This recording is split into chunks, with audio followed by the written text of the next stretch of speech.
नमस्कार, मी अर्चना केतकर। आज वैशाख शुद्ध तृतीया म्हणजेच अक्षय तृतीया शके 1946 सादर करत आहोत ठाणे वार्ता। ठळक घडामोडी। ठाणे लोकसभा निवडणुकीत आजपासून गृहमतदानाला सुरुवात। कल्याण तळोजा मेट्रो 12 प्रकल्पाच्या प्रत्यक्ष उभारणीचं काम सुरू आणि शिक्षकाकडून घेतले 29 लाख आणि केले 6 महिन्याच्या बाळाचे अपहरण। कल्याणमधून 6 जणांना अटक। या आणि इतर घडामोडी विस्तृतपणे पण काही क्षणातच आमच्या फेसबुक पेज तसंच यूट्यूब चॅनल आणि संकेतस्थळाला सबस्क्राइब करायला विसरू नका।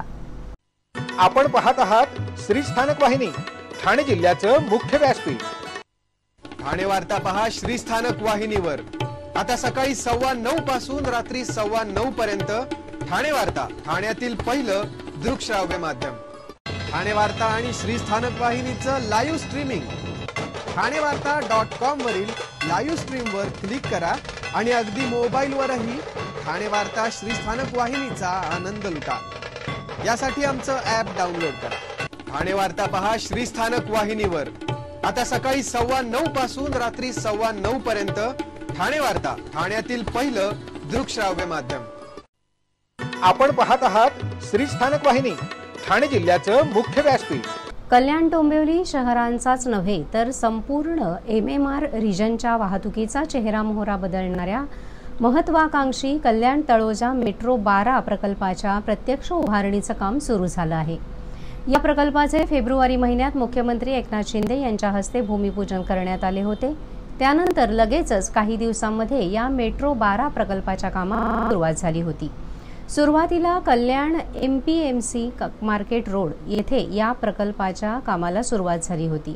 त्यानंतर सद्यस्थितीत डोंबिवलीच्या मानपाडा रोड परिसरातही मेट्रो 12चं काम सुरू झालं आहे।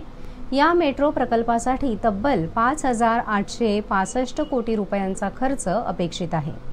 ठाणे आणि ठाणे पल्याड, कल्याण डोंबिवली या शहरांसाठी मेट्रो मार्गाची उभारणी केली जाते आहे। या अंतर्गत ठाणे भिवंडी कल्याण या मेट्रो मार्गाची उभारणी वेगाने सुरू आहे।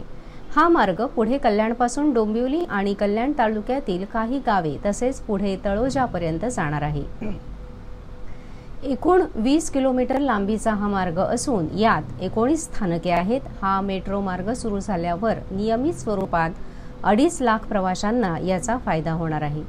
कल्याण MPMC रोड आणि डोंबिवली मानपाडा मेट्रोच्या उभारणीचं काम सुरू आहे। याबरोबर श्रीकांत शिंदे यांच्या पाठपुराव्यामुळे लवकरच कल्याण ते बदलापूर मेट्रो 14 या मार्गाच्या कामाला देखील सुरुवात होणार आहे। यामुळे कल्याण ते बदलापूर प्रवास देखील नागरिकांना अवघ्या काही मिनिटात करता येणार आहे। या मार्गाच्या उभारणीमुळे कल्याण डोंबिवली महापालिका क्षेत्र, कल्याण तालुक्यातील ग्रामीण भाग थेट नवी मुंबई तळोजा या भागांशी जोडला जाणार आहे। कल्याण डोंबिवली ठाणे नवी मुंबई आणि पनवेलमधील नागरिकांना याचा मोठाच दिलासा मिळणार आहे। कल्याण तळोजा मेट्रो 12 अंतर्गत कल्याण APMC, गणेशनगर, पिसावली गाव, गोलवली, डोंबिवली MIDC, सागाव, सोनारपाडा, मानपाडा, हेदुटणे आणि कोळेगाव, निळजेगाव, वडवली, बाळे, वाकलन, तुर्भे, पिसारवे डेपो, पिसारवे आणि तळोजा या स्थानकांचा समावेश आहे। ठाणे लोकसभा निवडणुकीसाठी विधानसभा निहाय मतदान केंद्र तयार करण्यात आली आहेत। या मतदान केंद्रांवर मतदानाच्या दिवशी पुरवण्यात येणाऱ्या कंट्रोल युनिट, बॅलेट युनिट आणि VVPAT मशीनची सरमिसळ आज केंद्रीय निवडणूक सर्वसाधारण निरीक्षक जे श्यामला राव यांच्या उपस्थितीत करण्यात आली आहे। यावेळी ठाणे लोकसभा निवडणुकीतील उमेदवार तसेच उमेदवारांचे प्रतिनिधी उपस्थित होते। ठाणे लोकसभा मतदारसंघात मीरा भाईंदर, ओवळा, माजिवडा, कोपरी, पाचपाखाडी, ठाणे, ऐरोली, बेलापूर हे 6 विधानसभा मतदारसंघ आहेत।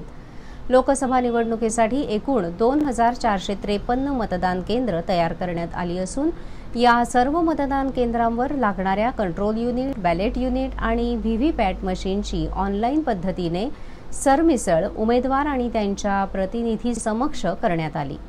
ठाणे लोकसभा मतदारसंघासाठी एकूण 2,453 मतदान केंद्र असून या केंद्रावर एकूण 4,906 बॅलेट युनिट, राखीव 1,200, कंट्रोल युनिट 2,453, राखीव 1,020, VVPAT 2,453, राखीव 1,191 मशीन्स उपलब्ध करण्यात आले आहेत।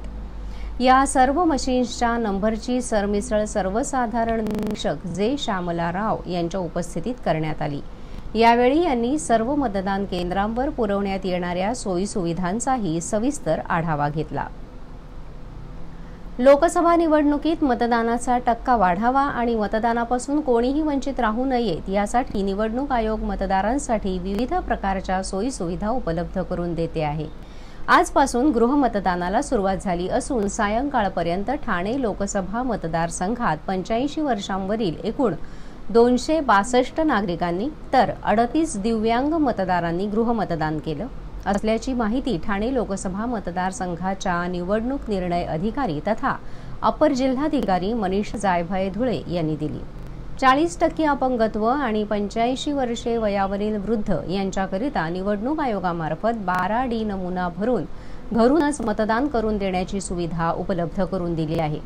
ज्या इच्छुक मतदारांनी लोकसभा निवडणूक 2024ची अधिसूचना जाहीर झाल्यानंतर मतदान केंद्रस्तरीय अधिकारी यांच्याकडे 12D फॉर्म भरून दिले, त्यापैकी पात्र मतदारांनी टपाली मतपत्रिकेद्वारे आज आपला मतदानाचा हक्क बजावला। ठाणे लोकसभा मतदारसंघातील 6 विधानसभा मतदारसंघात झालेल्या गृहमतदानाची आकडेवारी: मीरा भाईंदर वय वर्षे 85 आणि त्यावरील मतदार 34, दिव्यांग मतदार 3, ओवळा माजेवडा वय वर्षे 85 आणि त्यावरील मतदार 46, दिव्यांग मतदार 6, कोपरी पाचपाखाडी वय वर्षे 85 आणि त्यावरील मतदार 22, दिव्यांग मतदार 4, ठाणे वय वर्षे 85 आणि त्यावरील मतदार 103, दिव्यांग मतदार 2, ऐरोली वय वर्षे 85 व त्यावरील मतदार 18, दिव्यांग मतदार 4, बेलापूर वय वर्षे 85 व त्यावरील मतदार 39, दिव्यांग मतदार 9, ठाणे लोकसभा मतदारसंघामध्ये एकूण 85 व त्या वर्षावरील 27,325 मतदार आहेत। जे मतदार त्यांच्या वृद्धत्व आणि अपंगत्व यामुळे मतदान केंद्रावर येऊन मतदान करू शकत नाहीत त्यांच्याकरिता ही सुविधा उपलब्ध आहे। पात्र मतदार मतदानापासून वंचित राहू नयेत हा यामागील निवडणूक आयोगाचा उद्देश आहे। ठाणे लोकसभा मतदारसंघात एकूण 7 विधानसभा मतदारसंघात 85 वर्ष आणि त्याहून अधिक वय असलेल्या पुरुष मतदारांची संख्या 15,021, महिला मतदारांची संख्या 12,304 इतकी आहे।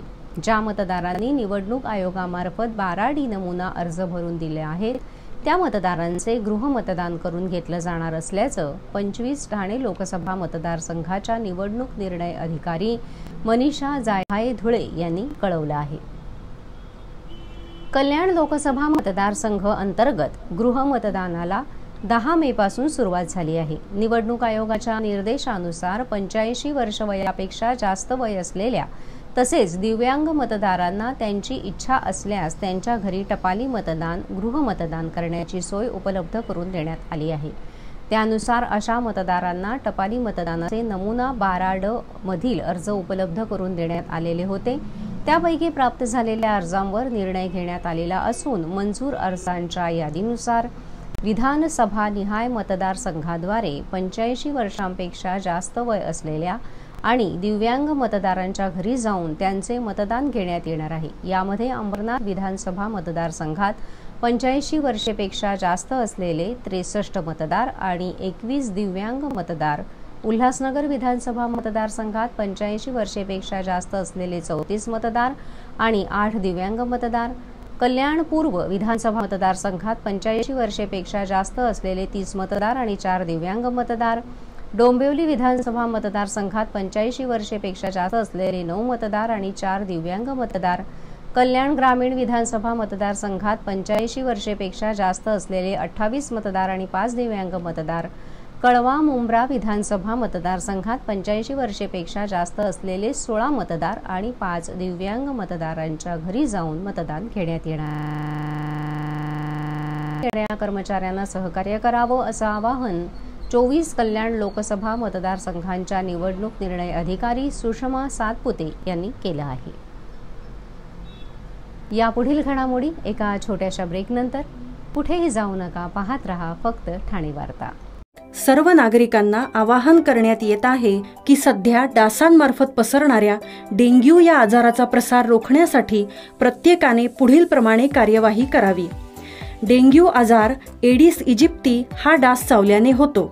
या डासांची पैदास साचलेल्या किंवा साचवलेल्या स्वच्छ पाण्यामध्ये होते. 8 दिवसांपेक्षा जास्त दिवस पाणी उघडे व साचून राहिल्यास त्यात डास अंडी घालतात. अंड्यांच्या अळ्या तयार होऊन पुढे डास तयार होतात. यासाठी आपल्या घरातील पाणी साठे, उदाहरणार्थ बॅरल्स, पिंपे, टाक्या, हौद, रांजणे इत्यादी दर आठवड्याला रिकामे करून घासून पुसून कोरडे करून पुन्हा भरावे. 1 दिवस कोरडा दिवस म्हणून पाळावा. पाणी साठ्यांना घट्ट झाकणे बसवावीत किंवा जुनी साडी, चादर, धोतर यांनी बांधून झाकून ठेवावीत, म्हणजे डास त्यात जाऊन अंडी घालणार नाहीत. घराच्या गच्चीवर, आजूबाजूला, अंगणात कोठेही पाणी साचू देऊ नये. भंगार सामान उघड्यावर टाकू नये. उदाहरणार्थ टायर्स, प्लास्टिक सामान, कुंड्या, टाकाऊ वस्तू इत्यादी. अशा सामानात पावसाचे पाणी साठून त्यात डेंग्यूच्या डासांची पैदास होते. घरातील कूलर्स, फ्रीजच्या पाठीमागील ट्रे हे देखील वेळोवेळी कोरडे करावेत. लक्षात ठेवा, नुसत्या फवारणीने डास घनता कमी होत नाही, तर त्यासाठी डास पैदास ठिकाणे नष्ट करणे ही आपल्या सर्वांची जबाबदारी आहे. कोणताही ताप अंगावर न काढता जवळच्या शासकीय रुग्णालयात मोफत औषधोपचार घ्या. अशा प्रकारे नागरिकांनी सहकार्य केल्यास डेंग्यूचा प्रसार रोखणे सहज शक्य आहे. ब्रेक नंतर आपलं पुन्हा एकदा स्वागत. मुंबईत शिवसेनेची प्रॉपर्टी जशी मातोश्री आहे, तशीच ठाण्यात आनंद आश्रम ही आनंद दिघे यांची प्रॉपर्टी आहे.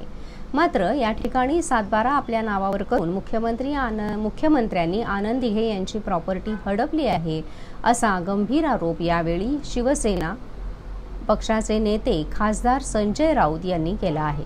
जे आनंद आश्रम दिघेंचे आहे त्यावर स्वतःचे नाव लावण्याचा प्रयत्न करण्यात आला असून असे लोक आनंद दिघे यांचे वारस होऊ शकतात का, असा प्रश्नही त्यांनी यावेळी उपस्थित केला.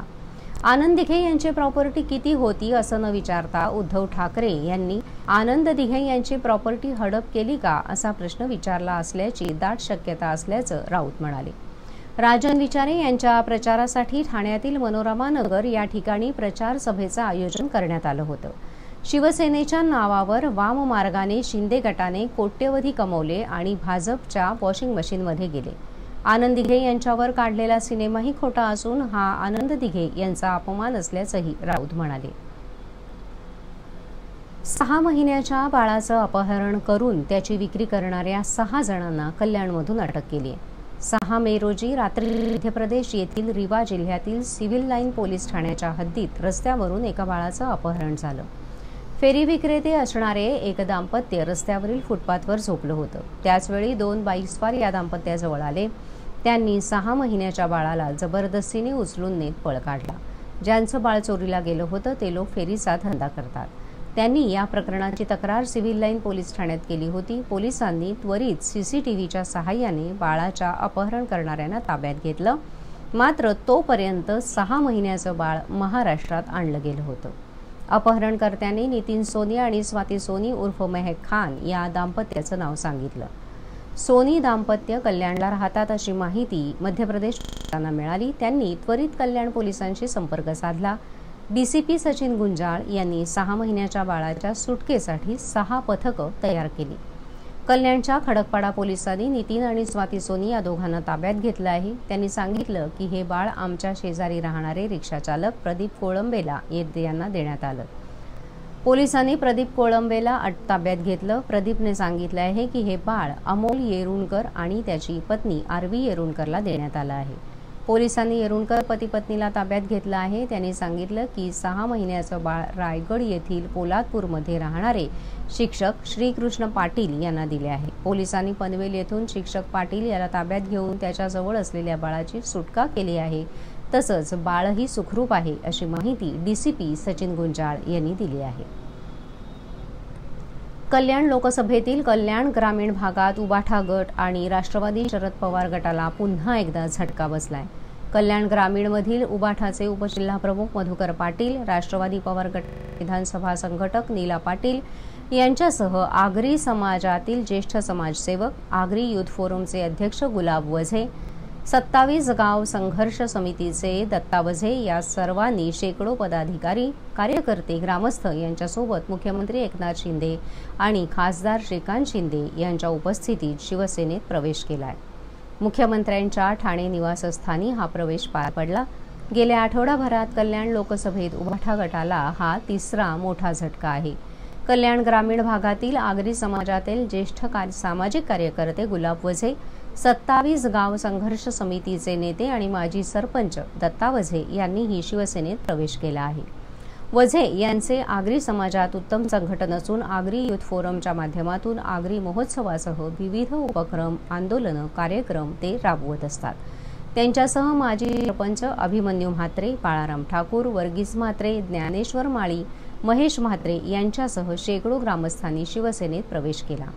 वझे यांच्या प्रवेशामुळे ग्रामीण भागात शिवसेनेची ताकद मोठ्या प्रमाणात वाढली आहे। मुख्यमंत्री एकनाथ शिंदे आणि खासदार श्रीकांत शिंदे यांनी या सर्वांचे शिवसेनेत स्वागत केले। खासदार डॉक्टर श्रीकांत शिंदे यांनी मागील 10 वर्षात कल्याण लोकसभेत मोठ्या प्रमाणात विकास कामे केली असून त्यांच्यावर विश्वास ठेवून आज मोठ्या ताकदीने पदाधिकारी आणि कार्यकर्ते शिवसेनेत येत आहेत। त्यामुळे शिवसेनेची ताकद वाढली असून श्रीकांत शिंदे हे विक्रमी मताधिक्याने विजयी होणार असल्याचं मुख्यमंत्री एकनाथ शिंदे यांनी या प्रसंगी बोलताना सांगितलं। तर शिवसेनेवर आणि मुख्यमंत्री एकनाथ शिंदे यांच्यावर विश्वास ठेवून या सर्वांनी शिवसेनेत प्रवेश केला असून त्यांच्या प्रवेशामुळे निश्चितपणे कल्याण लोकसभेत शिवसेनेची ताकद मोठ्या प्रमाणावर वाढली असल्याचंही खासदार श्रीकांत शिंदे यांनी सांगितलं। नवी मुंबईतून मोठे मताधिक्य नरेश म्हस्के यांना मिळेल असा विश्वास यावेळी एकनाथ शिंदे यांनी व्यक्त केला। मुख्यमंत्री एकनाथ शिंदे नवी मुंबईत मुख्यमंत्री एकनाथ शिंदे आणि भाजप आमदार गणेश नाईक यांची एकत्र प्रचार रॅली झाली। ठाणे लोकसभा मतदारसंघाचे महायुतीचे उमेदवार नरेश म्हस्के यांच्या प्रचारासाठी दोघांनीही भर उन्हात प्रचार केला। यावेळी नवी मुंबईतील जनता केलेल्या कामाच्या जोरावर मोठ्या प्रमाणात नरेश म्हस्के यांना मताधिक्य मिळेल आणि मोठ्या मतांनी विजयी होतील असा विश्वास यावेळी एकनाथ शिंदे यांनी व्यक्त केला। आपण पाहत आहात श्री स्थानक वाहिनी, ठाणे जिल्ह्याचं मुख्य व्यासपीठ। ठाणे वार्ता पहा श्री स्थानक वाहिनीवर। आता सकाळी 9:15 पासून रात्री 9:15 पर्यंत ठाणे वार्ता, ठाण्यातील पहिलं दृकश्राव्य माध्यम। ठाणे वार्ता आणि श्री स्थानक वाहिनीचं लाईव्ह स्ट्रीमिंग ठाणेवार्ता.com वरील लाईव्ह स्ट्रीमवर क्लिक करा आणि अगदी मोबाईलवरही ठाणे वार्ता श्री स्थानक वाहिनीचा आनंद लुटा। यासाठी आमचं ॲप डाउनलोड करा। ठाणे वार्ता पहा श्री स्थानक वाहिनीवर। आता सकाळी 9:15 पासून रात्री 9:15 पर्यंत ठाणे वार्ता, ठाण्यातील पहिलं दृकश्राव्य माध्यम। आपण पाहत आहात श्री स्थानक वाहिनी, ठाणे जिल्ह्याचं मुख्य व्यासपीठ। आपण आपले कार्यक्रम अथवा बातम्या आम्हाला ठाणेवार्ता@gmail.com या आमच्या ईमेलवर कळवू शकता। ठळक घडामोडी शेवटी पुन्हा एकदा। ठाणे लोकसभा निवडणुकीत आजपासून गृहमतदानाला सुरुवात।